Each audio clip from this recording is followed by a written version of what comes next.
Hi guys, it's Miss Bellato here. I hope you're doing well and staying safe. I miss you and I absolutely loved getting to spend some time with you a couple of weeks ago. Remember, we all had lunch together and you got super cool flashcards to practice note naming. So if you ever get bored, you can always quiz yourself or have your mom or your dad or sibling quiz you, and it's super fun and easy. So today, to start off, we're going to practice a little note naming.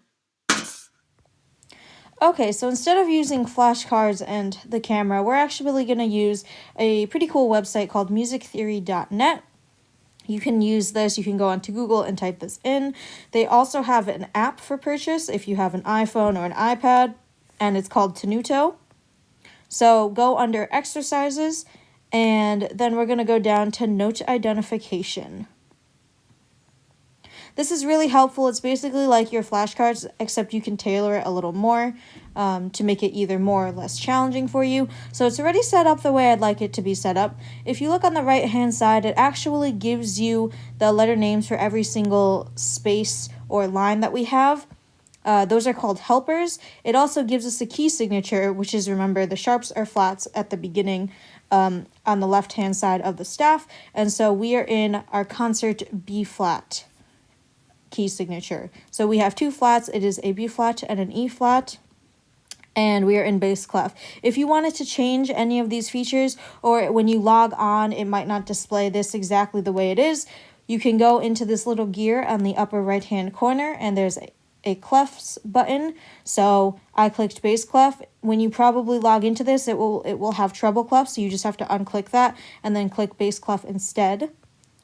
And then the range I've set to be the bottom line on the staff, which is a low G, and then the highest is a B flat on the top of the staff. But you can adjust these by clicking the arrows up or down, but we're going to leave it with this for now.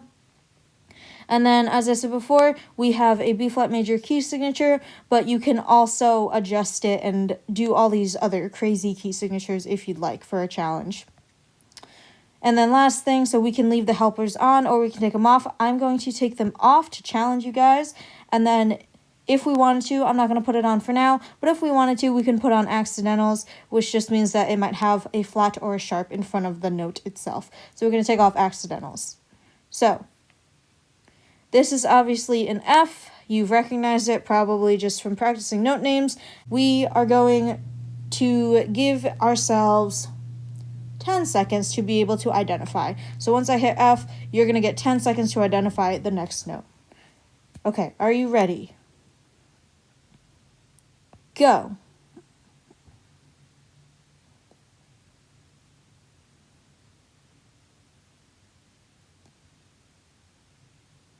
And your 10 seconds is up. Were you able to get it? Correct, it's an E flat. Perfect. Next note. 5, 4, 3, 2, 1. And you're correct. It is a G. Next note. 5, 4, 3, 2, 1. And correct. This is a high B flat. Okay, last one.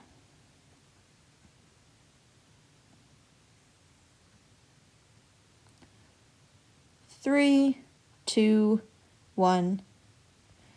And you're right, exactly. It is a low B flat. So I love this because you can do this at your own pace. You can also set a challenge mode.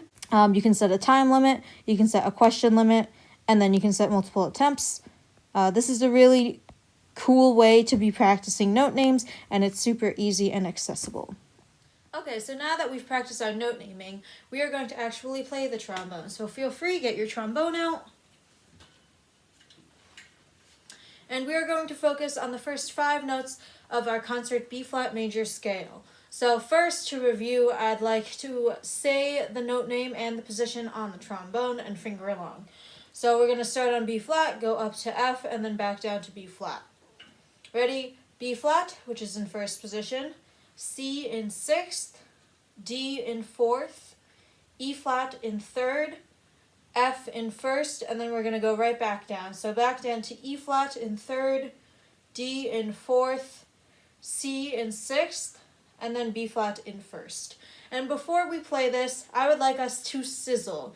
Each note is going to get 4 quarter notes to it, so we're going to sizzle, which if you remember sizzling from a couple of weeks ago, it's just whispering an S, like this. So if we wanted to sizzle quarter notes, it would sound like this.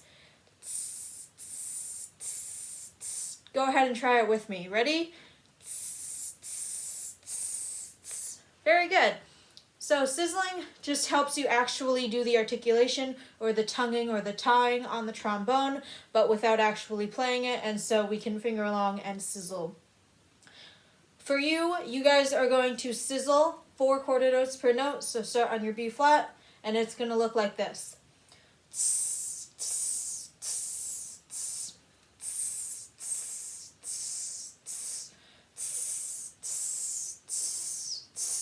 Make sense? You guys are going to sizzle it. I'm going to actually play it for you guys just so you can hear it. So let's get a metronome going. Okay. 1, 2, ready.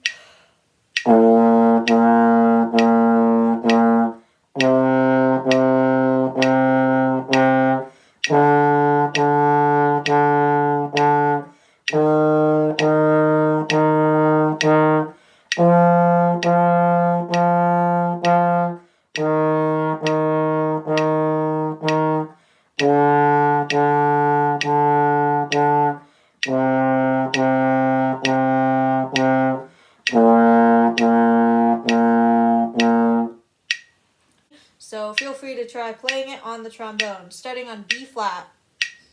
1, 2, ready.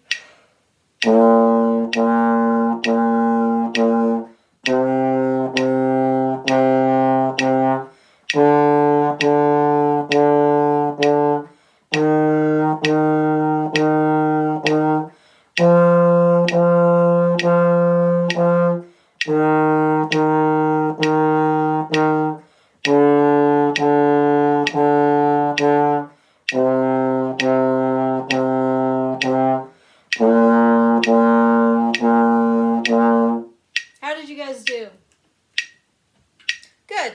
So I don't know if you noticed, but I was breathing quite frequently. I was breathing after every measure, or like every 4 notes, every 4 quarter notes, which is totally fine. You can breathe as much as you need to. Just make sure we're always getting a nice, rich, and full sound. Okay? Let's do that one more time. Ready? 1, 2, ready.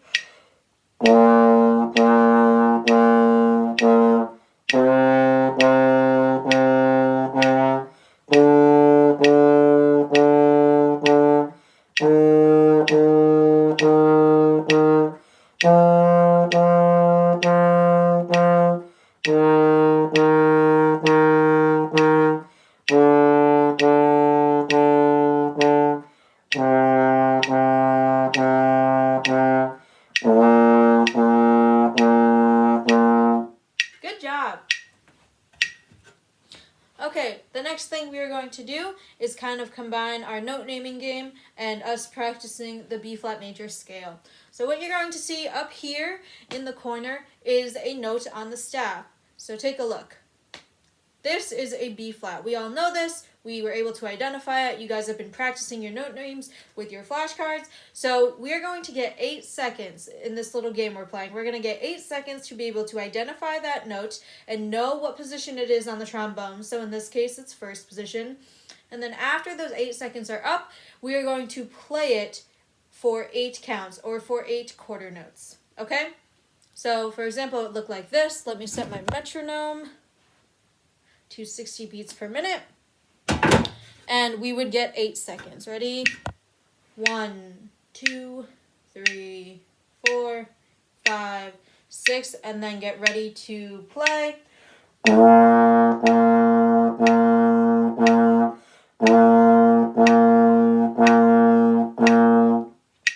So this is how the game is going to work. We're going to get 8 seconds. You're going to get a new note every single time.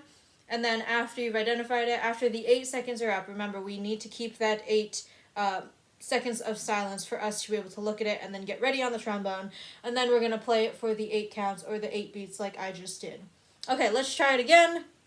with another note, and we're going to do this continuously. So instead of stopping in between each note, after we've played it for 8 counts, we're going to get a brand new note. And so you have to be ready to start thinking about what that new note is, and within the 8 seconds, play it on the trombone.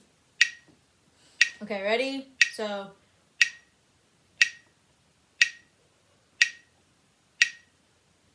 get ready to play.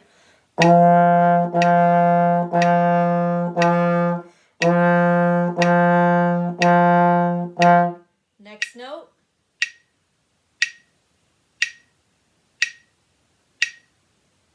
And play.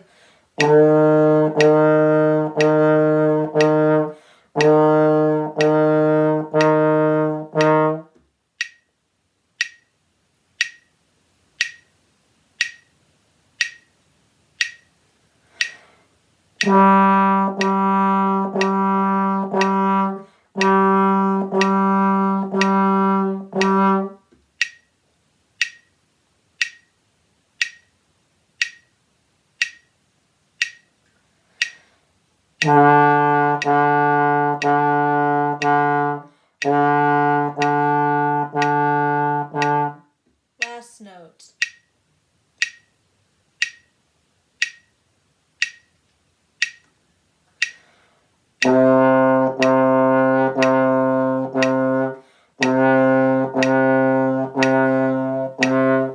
How did you guys do? Good job. So you can use this, either rewind this video and try it again, or if you'd like, you can use your nifty flashcards and have your mom or dad or sibling, or even you could do it, and all you'd have to do is flip over a flashcard and have a metronome going, which you can just search metronome on Google, or if you have one on your phone or laptop or something, you can use that, and just count up to 8 seconds. Give yourself 8 seconds to identify a note, and then play it on the instrument. It's good practice for playing something in time and making sure that we are able to name the notes really quickly and be able to transfer it to the trombone. Now, if you've noticed, there was one note in there that we had not played yet, at least in our warm-ups. And that note was G, and it was in 4th position. So if you got that, good job. And if not, that's okay. We'll keep working up till we get the full range of the B-flat major scale. Okay, that's all I have for you guys. Thanks so much for watching. Over the course of the next few videos, I'll be doing more things like this, like tutorials or little warm-ups and fun games that you can do, or I will be going through some of the exercises in your method book. But for now, thank you for watching and listening, and have a good day. Bye!